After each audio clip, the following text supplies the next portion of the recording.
And that was Strangers by Can't Swim off their newest album, Fail You Again, here on In the Pit. New Jersey natives and our featured artist of the week. I am lucky enough to be chatting with Greg of Can't Swim. How are you doing this evening, Greg? I'm doing great. How are you doing? I'm doing fantastic. Thanks so much for giving some time out of your day and chatting with me. Oh, it's my pleasure to do this. So, it's been 2 years for you guys. Like, that's it. And you guys are taking the world by storm, basically. You guys have a movement behind you that has erupted. How is it from your end looking out? From my end, I didn't picture any of this really happening. I remember when Chris had first sent me the first couple demos of some songs. I immediately told him, I said, I'll quit my job. I'll move into a van today. We should be doing this full time.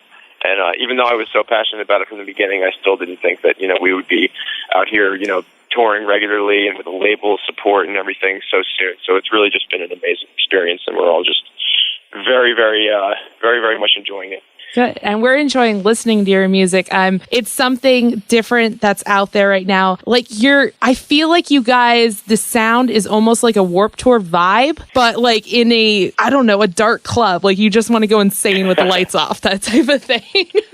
I can appreciate that. I appreciate that description. We all grew up listening to a wide variety of music, but a lot of I definitely went to Warped Tour as a kid, and a lot of those bands were always heavy in the rotation. But at the same time, we definitely had some darker influences there. So I'm happy that that's kind of showing through. Yeah. So let's take it back for a quick second, bringing everyone to where you are now. So Chris gave you music in 2015.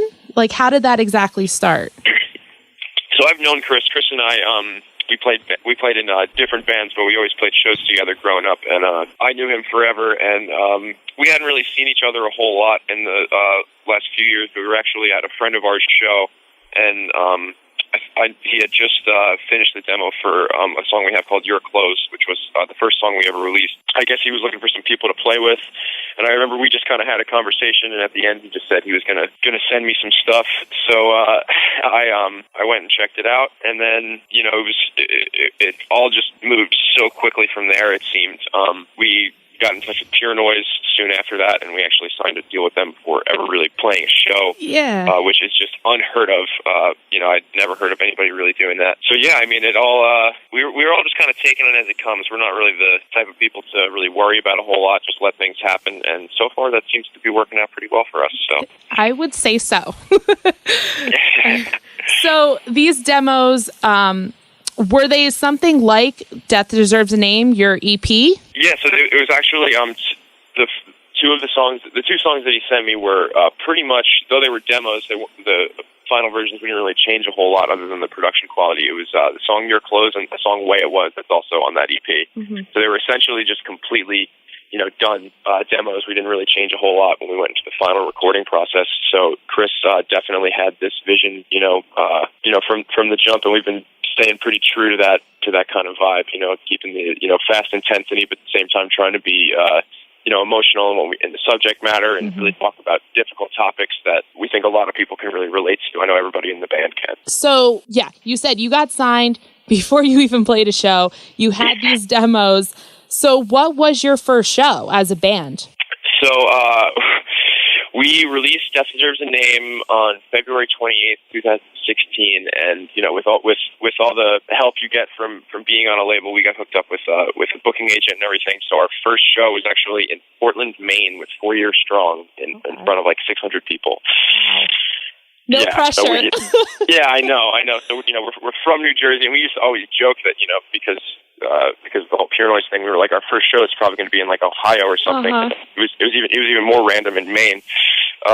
But it was a great experience. It was a real trial by fire. We definitely had to learn as we go a lot, because for as much time as all of us had spent in the local music scene, I know I didn't really have a lot of experience with doing these bigger shows where people actually show up and and want to come and do, I was like, what do you mean load in? Like, why don't we just get there a half hour before we play? It's not like you're flyering on the sidewalk saying, hey, can you just come see me for a quick second? That'd be exactly. So yeah, it was nerve wracking, and we it took us a while to really get the hang of it, but now we've been touring pretty heavily for a little over a year now, and I think we finally are kind of almost a real band. Yeah, you've been touring like crazy. I've been following, guys. You had these 5 songs from Death Deserves a Name to play for a while on stage. These songs that at the time you guys have been creating. Now as you enter the studio to work on Fail You Again, how was that different with now a full band vibe that you all were together making music? It was very different. It was a great experience. So I'm not sure if you know this, but our former drummer, now guitar player, Danny Rico, he actually produced, engineered, mixed, and mastered the whole Death Deserves a Name EP. But, that was kind of done just with Chris and Danny. So, they were very free to do that. But when we started recording Fail You Again, we wanted to still have Danny do, all of the production and pretty much, we wanted to keep it completely in-house. And Pure Noise initially was a bit reluctant about that, and rightfully so. Who are we to tell them, how... what we want. Yeah, exactly. But, they believed in us. They really liked what they heard in Death Deserves a Name. So when we started recording Fail You Again, we actually we recorded at our own pace while we had time off from tour. It was, strangely enough, recorded. Some of it was recorded in each and every one of our houses. So that's really the only buildings we used. Some of it was in my house, some of it was Chris's, some of it was in Danny's. Andrea wasn't in the band yet while we were tracking it, but had she been, we definitely would have been using her house as well. That's really cool. It was pretty much whoever had the most space or didn't have anything going on at the time. But we recorded. It was really cool because we got to record more songs than we just released. We actually recorded 16 songs, so it was nice to have a lot of tracks to choose from and really try and turn into one cohesive piece of music. Not that I felt that wasn't the case with Death Deserves a Name, but there was a lot more input here. Obviously, myself and Mike Sanchez, our guitar player, we were a lot more involved in the writing and just the small decisions you have to make. We're all kind of perfectionists in a way where we'll sit there and we will debate, the benefits, the pros and cons of having, the drums change to halftime for this one part versus, staying, we're all very crazy and meticulous in that way. And I think it kind of works out well because we're all very eager to open up our own thought process and let the others, into our heads a bit, and you get a good sense of everybody that you're playing music with and see how they kind of tick and what their tendencies are, and it just makes for a really fun experience. Yeah, and I mean, self-producing, you're stuck in a room together. There's no way out of that. Yeah, exactly, and also, I mean, we're also very conscious of sometimes not everybody really needs to be there. Sometimes two of us will get cooking on something, and I might say, okay, I'm gonna walk out of the room for a little bit, or but it's good to know that you can trust everybody that you work with and be sure that whatever they're going to come up with is going to be, it's going to be sounding good. It does sound good. Was there a specific song from Fail You Again that comes to your mind when you think of production? You were like, that was it. That's the song. There's some funny stories with some of these songs because a few of them Chris had been working on for a while, and he couldn't really quite get right. Stranger in particular, actually. This was a demo that Chris had back before Death Deserves a Name came out, but he didn't have a chorus. He had that verse. And it initially was really different. It wasn't just... it didn't just start off with him and just guitar. There were some drums and stuff, and the melody was just amazing, and we loved it. But every time he started writing a chorus, it wasn't quite as good as the verse, and you never want that to be the case. Yeah. And I remember when Chris finally called me and he just said, I got it. I just sent you a demo. Please listen to it right now and tell me what you think. And it was essentially what you hear, the current version of Stranger. And when we were in the studio, just putting the finishing touches on it, that's another place where I really got to see Danny shine. I remember him just having so many ideas, just based off of the demo over how to give it that big production quality. Yeah. I think that bridge after the chorus, I think we tracked 16 guitars on it or something absurd like that, just to give it all these extra layers and give it that big sound. And I remember hearing it and finally with all the harmonies and after it was mixed and everything, and hearing it how it came out and just being so blown away by how lucky I am to be leeching off such talented people. That song, all the songs off this record, anywhere down the line, you hear this type of song, you will know it's Can't Swim. You guys have a specific sound that is so unique, and it's insane and it's awesome. Well, thank you so much. Honestly, it really, really means the world. Yeah. So, well, how can people get Fail You Again? On your website, how can they buy it? Fail You Again, the first thing you can do is you can go to your local record store and you can tell them, hey, I want a copy of Can't Swim, Fail You Again, and they will order it for you, but we also have it available online. You can get it at can'tswim.com. You can get it through Pure Noise Records. Mm-hmm. If anybody in the UK is listening, we just launched a UK web store because I know that kids over there usually get screwed with shipping charges and whatnot with stuff from the U.S. It's available in some record stores in the U.K. already. I know it's available in some record stores in Japan and stuff like that, which is crazy to me.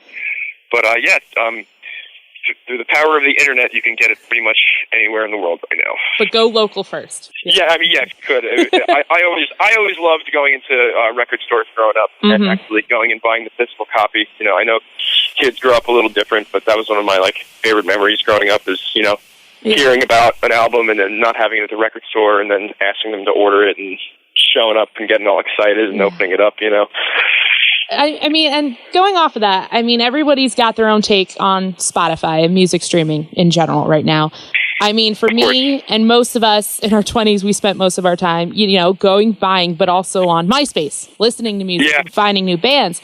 So for yourselves, have you seen a take on your music from music services as a band so far? Yeah, I mean, it's the music streaming services. They're interesting because the metrics for popularity are kind of public. Mm-hmm. So you can go on somebody's Spotify page and you can see how many plays they have and how many monthly listeners they have. And there's a lot of bands that I've toured with.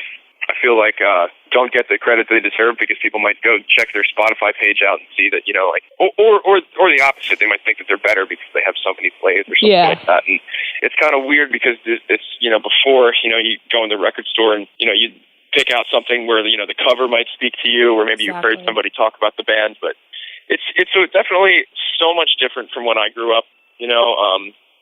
I heard about a lot of bands just from reading the thank yous sections in the album from the bands that I liked, and whatever bands they mentioned there, I would just have to check it out or I'd have to buy it, to see if it was good, as opposed to just being able to stream a song or two. But at the same time, I not to sound like an old guy here, but I do miss the how much simpler it was back then, because now, I mean, if I want to, I can listen to one song from 50 different bands and I may have liked them, but I might not even remember it, Yeah, and Spotify does make it great with starring and all that stuff, but it's definitely not what I'm used to. Exactly.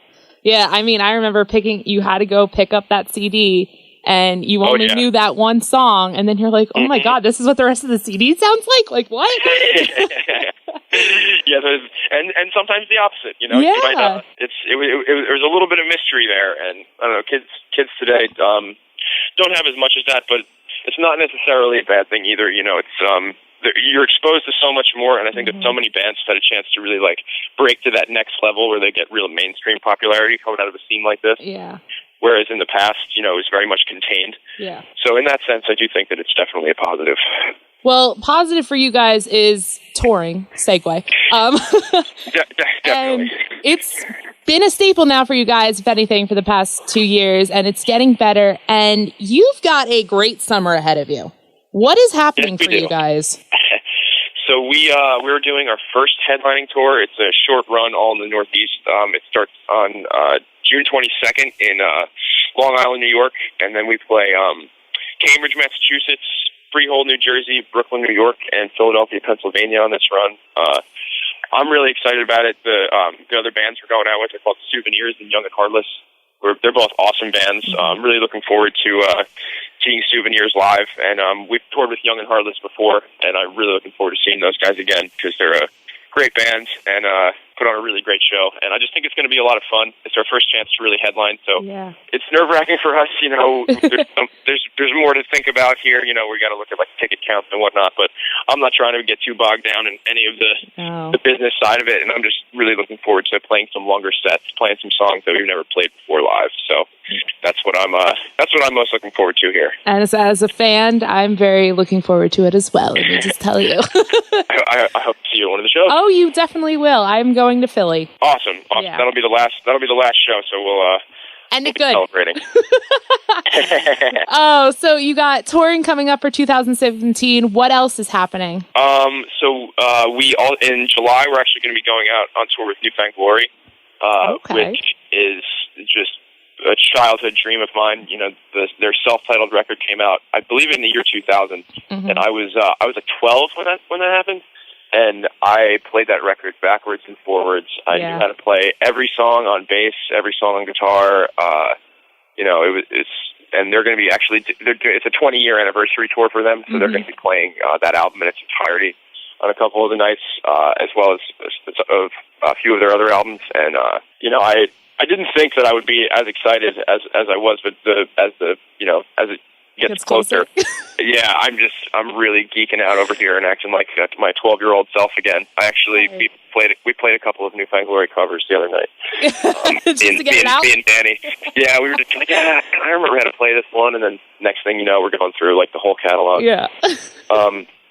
But aside from live shows, you know, we're still, you know, we put out Fail You Again in March, and Chris is such a prolific songwriter that it's really impossible for him to not work on new material. So we don't really have any plans to start recording anything soon, but we have been definitely been working on a lot of new songs, and in my opinion, it's some of the coolest stuff that we've written yet. So one of the good things about being in this band is that we're always kind of, if we don't have something going on, you know, that's going to be outwardly productive, we're going to be inwardly productive, and we're going to try and set ourselves up for, you know, what we have coming up in the future, even if there's no concrete plans to record anything yet. Yeah. We're definitely trying to build up a good stable of songs. It sounds awesome. I am obsessed with Fail You Again. It's been on like repeat for myself. Thank you so much. That is amazing. Yeah. So guys, you got to check them out. CanSwimMusic.com, Facebook, Twitter, Instagram. Head to your local record store. Ask for the albums. Get them in the stores. Help these guys out. I mean, technically, they're local. I mean, we're Pennsylvania, New Jersey. We're not far away. It's basically the same state. Exactly. No one looks at the border. Yeah, so again, just check them out. Just released Fail You Again, out now. And we're going to end this with your latest single. Greg, thank you so much for hanging out with me today. Thank you for having me. I hope I didn't bore you to death. You did not. Are you kidding? I could talk to you for hours. Alrighty, my name is Greg, and I am in a band called Can't Swim, and this is one of our newest singles called We Won't Sleep. I hope you like it.